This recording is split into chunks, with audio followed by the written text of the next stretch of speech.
અહીંયા મંચ પર બિરાજમાન મહાનુભાવો, ખાસ કરી અને યોગેન્દ્ર યાદવજી, બજરંગ પુનિયાજી અને સાથે વધારે સમય થયો છે નામ નહીં લઈએ, આપ તમામના જાણીતા ચહેરાઓ જ્યારે મંચ પર બિરાજમાન છે અને આપણી સંયુક્ત કિસાન મોરચાની જે લડાઈ છે, અહીંયા ગેડ વિસ્તારની જે લડાઈ છે, ઇકો સેન્સિટિવ ઝોનની લડાઈ છે, આ લડાઈને સમર્થન આપવા માટે જે રાજકીય પાર્ટીઓના નેતાઓ પધાર્યા છે, આપ સૌનું ખેડ વિકાસ સમિતિ વતી હું હૃદયપૂર્વક સ્વાગત કરું છું. અહીંયા જે મોટી સંખ્યામાં આજે આ સંઘર્ષની લડાઈમાં જે તમે બધા પધાર્યા છો અને સહયોગ આપ્યો છે, ત્યારે આપ સૌને પણ આજની તકે હું હૃદયથી સ્વાગત કરું છું. પાયા પાલભાઈએ જે વાત કરી કે ઘેડની લડાઈ લડવા ભેગા થયા છીએ તો દૂર દૂર સાઈડો ગોતીને બેઠે ભેગું નહીં થાય, આપણે તૈયારી રાખવી જોશે 3-4 કલાક બેસવાની. તો હું પાલભાઈ વતી એટલું કહેવા માંગુ છું કે આ લડાઈ માત્ર ઘેડ વિસ્તારની નથી, આ લડાઈ કાયમી ઘેડની સમસ્યાનું નિરાકરણ લાવવાની લડાઈ નથી. આ લડાઈ તમારા બાળકોના ઉજળા ભવિષ્ય માટે છે. જો બાળકો માટે આપણે સહન ન કરી શકતા હોય તો આપણને પાપ પૂરવાનો અધિકાર નથી. સૌથી મહત્વની વાત, આજે સવારે એક પત્રકાર મિત્રનો ફોન આવ્યો કે ભાઈ ખરેખર ત્યાં રાજુભાઈ જે આયોજન થયું છે તો આને અમે શું કહીએ, ખેડૂતોનું શક્તિ પ્રદર્શન કહીએ? ત્યારે મેં એમ કહેલું કે શક્તિ પ્રદર્શન હજુ નથી, શક્તિ પ્રદર્શનની પૂર્વ તૈયારી રૂપે આ જગતનો બાપ ભેગો થવાનો છે.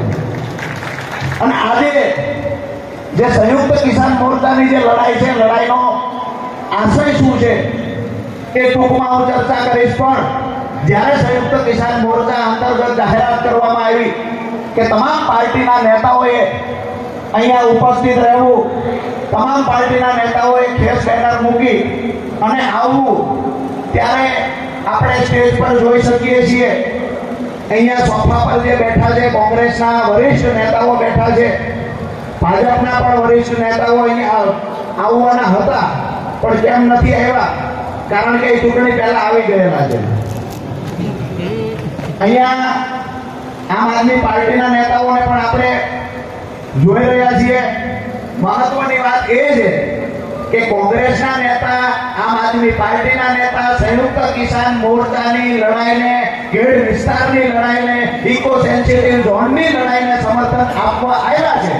ભાજપના નેતા નથી આવ્યા. તો એમના વતી પાલભાઈ એમનો એક વિડીયો આ ગામમાં એ ભાઈ બોલ્યા હતા, એ વિડીયો હું આપને સૌને સંભળાવું તો આપની અનુમતિ હોય તો.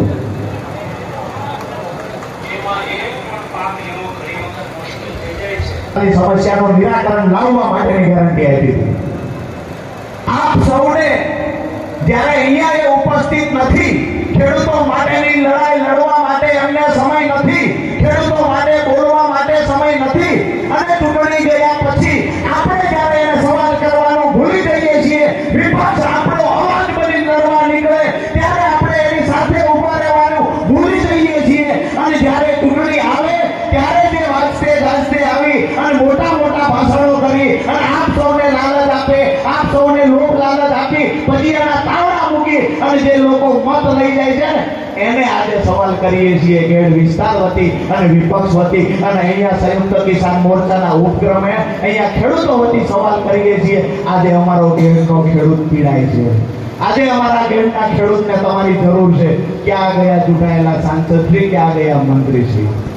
અહીંયાથી આપ સૌને જે ખરેખર સંયુક્ત કિસાન મોરચાનો જે કાર્યક્રમ જે જાહેર કરવામાં આવ્યો ગત 14 તારીખે રાજકોટની અંદર ખેડૂત આગેવાનોની એક મીટિંગ થયેલી, તેમાં સૌરાષ્ટ્રના તમામ જિલ્લાના ખેડૂતો એકત્રિત થયેલા. ત્યાર પછી આ કાર્યક્રમની રૂપરેખા નક્કી કરવામાં આવી કે વર્ષોથી ગુજરાત પીડાય છે અને પીડા કોને કહેવાય? તો અહીંયા જાહેર મંચ પર જ્યારે બજરંગજી પુનિયા અહીંયા છે, યોગેન્દ્રજી યાદવ અહીંયા છે, ત્યારે ગુજરાતના ખેડૂતની સ્થિતિ શું છે એ જણાવવા એક લાઈનમાં જ માંગુ છું. એટલે જેને સાઈડનો ધંધો ન હોય, માત્ર ખેતી પર નિર્ભર હોય એવા તમામ ખેડૂતો અહીંયા ઉપસ્થિત છે. ભગવાન સાક્ષી રાખીને કહેજો, જેની ઉપર 1 રૂપિયાનું દેણું ન હોય એવું તો હાથ કરે.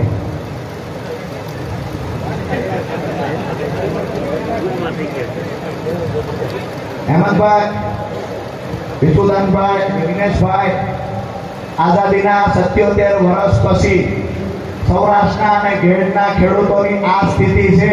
લગભગ હજારોની સંખ્યામાં ખેડૂતો અહીંયા ઉપસ્થિત છે, પણ જાણું ન હોય એવો ખેડૂત ઊંચો હાથ કરે એક પણ આંગળી પાલભાઈ ઊંચી ન થાય.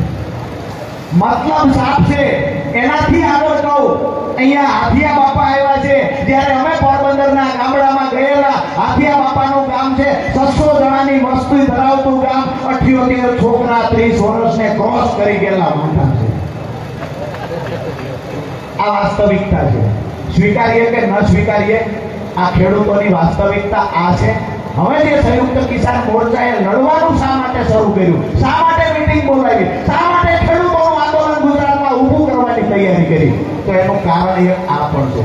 તો અમારી આજે જે મુખ્ય માંગણીઓ છે સંયુક્ત કિસાન મોરચા અંતર્ગત, કે જે ઇકો સેન્સિટિવ ઝોનનો કાયદો લાવવામાં આવ્યો છે, 196 ગામડાઓ જેનાથી પ્રભાવિત છે, આ કાયદો રદ કરવામાં આવે. બીજી માંગણી, ઘેડ વિસ્તારની કાયમી જે સમસ્યા છે એ સમસ્યાના નિરાકરણ માટે ઘેડ વિકાસ સમિતિ, ઘેડ વિકાસ નિગમની સ્થાપના કરી અને અલગથી દર વર્ષે બજેટની ફાળવણી કરવામાં આવે. અને ત્રીજી મહત્વની માંગણી, કે સૌરાષ્ટ્રના તમામ તાલુકાઓ આ વખતે કાં તો અતિવૃષ્ટિથી કાં તો કમોસમી વરસાદથી ખેડૂતોએ પોતાનો પાક બરબાદ કર્યો છે, ખેડૂતોનો પાક નિષ્ફળ ગયો છે. ત્યારે સરકારને વિનંતી કરીએ છીએ કે તમામ ખેડૂતોને પાક ધિરાણ લોન માફ કરવામાં આવે. મારી વાત સાચી હા કે ના?